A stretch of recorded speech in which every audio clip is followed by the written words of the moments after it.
నమస్కారం. మీరు ప్రతిరోజు ఎంతో భక్తి శ్రద్ధలతో పూజలు చేస్తున్నారు కదా. మనస్ఫూర్తిగా దైవాన్ని ప్రార్థిస్తున్నప్పటికీ కూడా ఇంట్లో ఎందుకో ధనం నిలవడం లేదనిపిస్తుందా? చేస్తున్న పనుల్లో అడుగడుగున ఆటంకాలు వస్తున్నాయా? అదృష్టం మన తలుపు తట్టడం లేదేంటి అని బాధపడుతున్నారా?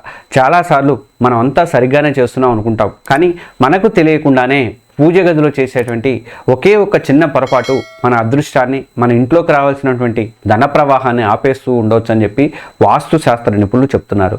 ఆశ్చర్యంగా ఉన్నా ఇది ఎందరో నమ్మేటువంటి మాట అన్నమాట. ఆ పొరపాటు మీ పూజలో కాదు, పూజ గదిలో మీరు ఉంచిన ఒక వస్తువు దిశలో ఉండవచ్చు. కేవలం ఆ ఒక్క వస్తువు దిశను సరిచేయడం ద్వారా మీ ఇంట్లో సానుకూల శక్తిని ఎలా పెంచుకోవచ్చో, మీ కష్టాల నుంచి ఎలా బయటపడవచ్చో ఈ వీడియోలో వివరంగా తెలుసుకుందాం పదండి. అదృష్టాన్ని మీ వైపు తిప్పుకోవడానికి సహాయపడేటువంటి ఆ కీలకమైనటువంటి మార్పులు ఏంటో చూద్దాం.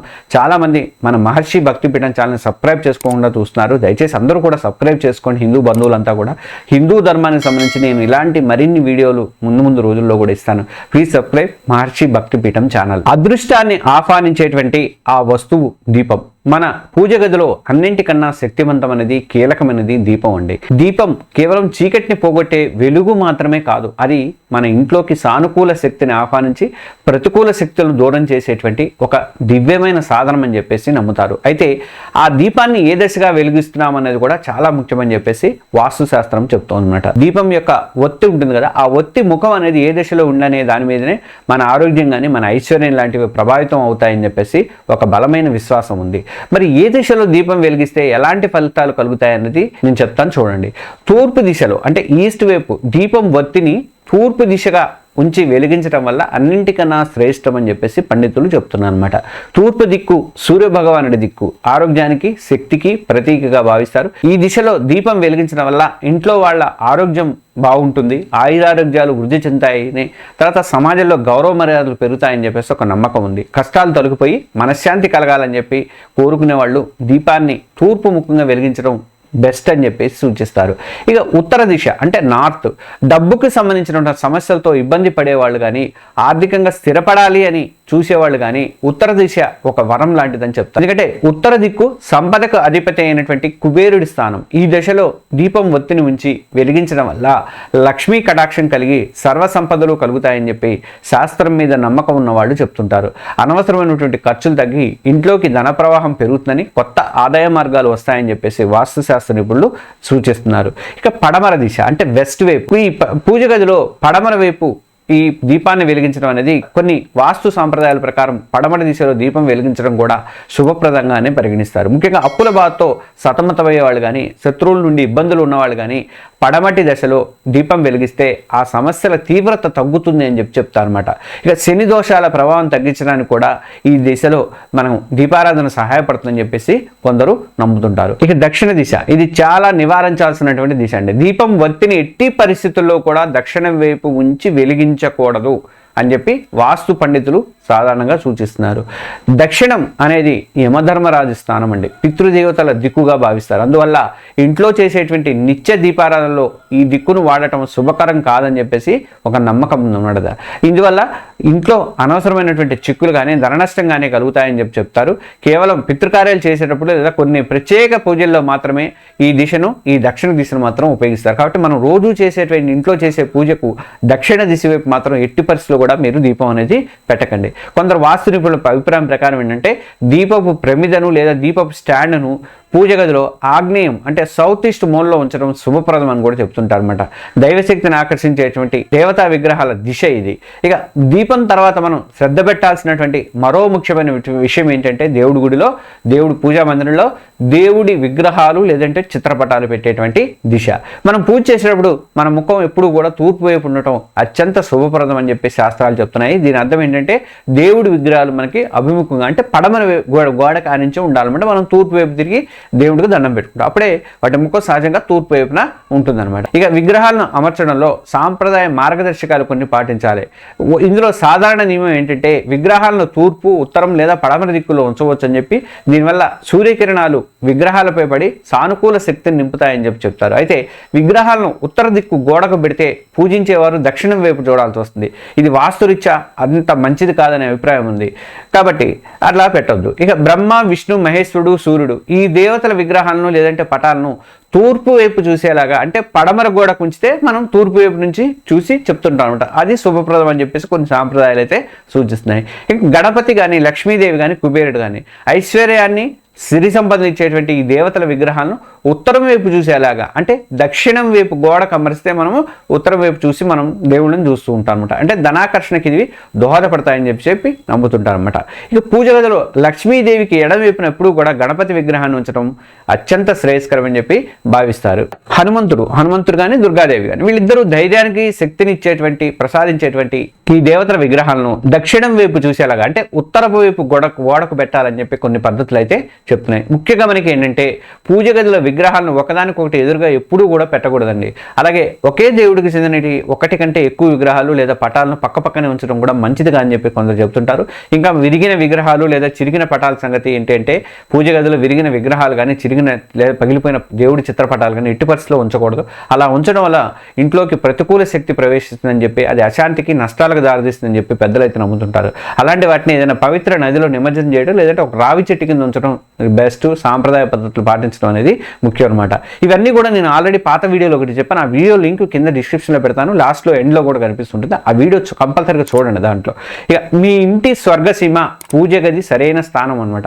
ఇది ఇక పూజ గది అసలు ఇంట్లో ఎక్కడ ఉండాలనే విషయం చూద్దాం. చాలా ఇల్లు చూస్తే నేను హైదరాబాద్లో చూశాను, చాలా బయట కూడా చూశాను, ఎక్కడ కూడా పూజకి చేసుకోవడానికి ఒక ప్లేస్ అనేది వాళ్ళు కల్పించరండి ఎక్కడ కూడా.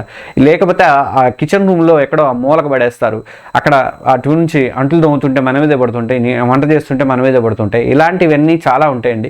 దయచేసి ఇల్లు అద్దెకిచ్చే వాళ్ళందరికీ, ఓనర్లందరికీ కూడా నేను విజ్ఞప్తి చేసేది ఏంటంటే, కనీసము మీరు పాటిస్తారో లేదో తర్వాత సంగతి, మీరు పాటించే వాళ్ళు అయితే ఇంకా మంచిది. మిగతా వాళ్ళు కూడా ఇంటికి అద్దెకి వచ్చేవాళ్ళు కూడా పాటించాలనుకుంటే కాస్త దేవుడి గుడి కట్టండి అండి. దేవుడి గుడి కడితే చాలా మంచిది. ఇక ఇంటి నిర్మాణంలో పూజ గది స్థానానికి వాస్తు శాస్త్రం కూడా చాలా ప్రాధాన్యత ఇస్తుందండి. ఎందుకంటే ఇది ఇంటికి ఆధ్యాత్మిక కేంద్రం. ఒక రకంగా చెప్పాలంటే ఇది హృదయం లాంటిది అనుకోవాలి పూజ గది అనేది. ప్రతి ఇంట్లో కూడా ఉత్తమ దిశ ఏది అంటే ఈశాన్యం, నార్త్ ఈస్ట్. ఇది దీనికి తిరుగులేదండి. ఇంటికి ఈశాన్యం మూల పూజ గదికి అత్యంత పవిత్రమైనటువంటి, ఉత్తమమైనటువంటి ప్రదేశంగా గుర్తిస్తారు. ఈ దిశను దేవమూల అని కూడా పిలుస్తారు అనమాట. ఇక్కడ పూజ గది ఉండటం వల్ల ఏంటంటే ఇంట్లోకి సానుకూల శక్తి ప్రవాహం అధికంగా ఉంటుందని చెప్పేసి నమ్ముతుంటారు. కుటుంబ సభ్యుల్లో మానసిక ప్రశాంతత కూడా పెరుగుతుందని చెప్పి ఒక బలమైనటువంటి నమ్మకం అయితే ఉంది. ఇక ఆల్టర్నేటివ్ దిశలు చూద్దాం. ప్రత్యామ్నాయ దిశలు ఏంటంటే, ఒకవేళ ఈశాన్యంలో స్థలం లేకపోతే తూర్పు లేదా ఉత్తర దిక్కుల్లో కూడా పూజ గదిని ఏర్పాటు చేసుకోవచ్చు అని చెప్తున్నారు. ఇందులో ఎలాంటి దోషం లేదని అంటున్నారు పెద్దలు. పూజ గది అస్సలు ఉండకూడనటువంటి ప్రదేశాలు ఏంటంటే, వాస్తు శాస్త్రం ప్రకారం పూజ గది పవిత్రతను కాపాడటానికి కొన్ని ప్రదేశాల్లో మాత్రమే దాన్ని ఏర్పాటు చేయకూడదు, ఎట్టి పరిస్థితుల్లో ఆ ప్రదేశాలు ఏర్పాటు చేయకూడదు అని చెప్తుంటారు. అందులో ఒకటి ఏంటంటే పడక గది అండి, బెడ్రూమ్లో అండి. పడక గదిలో పూజా మందిరాన్ని ఎప్పుడు కూడా ఏర్పాటు చేయకూడదు. ఇది వాస్తు ప్రకారం పెద్ద దోషంగా భావిస్తారు. రెండోది మెట్ల కింద, అండర్ ద స్టెయిర్ కేస్ అనమాట. మెట్ల కింద ఉండే ఖాళీ ప్రదేశంలో పూజ గదిని పెట్టడం వల్ల ఆ ప్రదేశం కూడా నిరంతరం ఆ మెట్టెక్కుతున్నప్పుడు తొక్కుతూ ఉంటాం కదా, కాబట్టి అది దైవానికి అగౌరవం చేసినట్లు అవుతుంది, దేవుని అవమానించినట్లు అవుతుంది. కాబట్టి ఇంట్లో అశాంతికి దారితీస్తుంది అని చెప్పి నమ్ముతారు. కాబట్టి ఎట్టి పరిస్థితుల్లో అక్కడ ఉండకూడదు. ఇక బాత్రూము లేదంటే టాయిలెట్ పక్కన పూజ గది గోడ లేదంటే బాత్రూమ్ గోడన అనుకుని ఉండకూడదు. అలాగే పూజ గది పైన కానీ కింద కానీ టాయిలెట్స్ ఉండటం కూడా మహాదోషంగా పరిగణిస్తారు అనమాట. పరిశుభ్రత, పవిత్రత దృష్ట్యా కూడా ఇది చాలా మంచిది కాదనమాట. ఇక నాలుగోది ఏంటంటే వంటగది. తప్పనిసరి అయితే తప్ప వంటగదిలో పూజా మందిరం పెట్టకపోవడమే మంచిదండి. ఒకవేళ వేరే మార్గం లేదు అనుకుంటే వంటగదిలోని ఈశాన్య మూలలో ఏర్పాటు చేసుకోవచ్చు అని చెప్పి సూచిస్తారు. తప్పక పాటించాల్సినటువంటి మరికొన్ని ముఖ్య నియమాలు ఏంటంటే, పూజ గది పవిత్రతను, శక్తిని పెంచడానికి ఈ చిన్న చిన్న నియమాలు కూడా పాటిస్తే మంచిదని చెప్తారు. అవేంటో చెప్తాను చూడండి. పూజా సామాగ్రి, దీపారాధనకు వాడేటువంటి నూనె కానీ, ఒత్తులు కానీ, అగరబత్తులు వంటి వాటిని విగ్రహాలకు అడ్డు లేకుండా పూజ గదులని ఆగ్నేయం లేదంటే దక్షిణ, పశ్చిమ గోడల వైపు ఉండే అల్మారాలలో పెట్టుకోండి. పరిశుభ్రత, పూజ గదిని ఎల్లప్పుడూ కూడా పరిశుభ్రంగా, ప్రశాంతంగా ఉంచుకోవాలి. అనవసరమైనటువంటి వస్తువులు ఏమంటే లేదా పాత క్యాలెండర్లు కానీ, పనికిరాని సామాన్లు కానీ పూజ గదిలో పెట్టొద్దండి ఎట్టి పరిస్థితుల్లో. తర్వాత వాడిపోయినటువంటి ఎండిపోయిన పువ్వులను ఎప్పటికప్పుడు తొలగించేసేయండి. ఇక పూజ గది ఎంత శుభ్రంగా ఉంటే మనస్సు కూడా అంత తేలికగా ఉంటుంది. దైవం మీద మనం లగ్నం పెట్టి పూజ చేసుకోవడానికి అవకాశం అయితే ఉంటుందన్నమాట. ఇక నేను పోయిన వీడియోలో చెప్పాను, పూర్వీకుల ఫోటోలు పెట్టద్దండి. చాలా మంది తెలియక వాళ్ళు మనకు దేవుళ్ళతో సమానం, మన తల్లో మన తండ్రి చనిపోయిన వాళ్ళు ఉంటే, మన తాతగారు ఇలా ఇంకొకళ్ళు పెద్దలు వీళ్ళు ఏమనుకుంటారంటే, మనకు చాలా మంది చేసే పొరపాటు ఏంటంటే వాళ్ళు దేవుళ్ళతో సమానం అని చెప్పేసి తీసుకెళ్లి మరణించిన మన పెద్దల ఫోటోలను దేవుడి విగ్రహాలతో పాటు పూజ గదిలో పెడుతుంటారు. అది చాలా తప్పండి.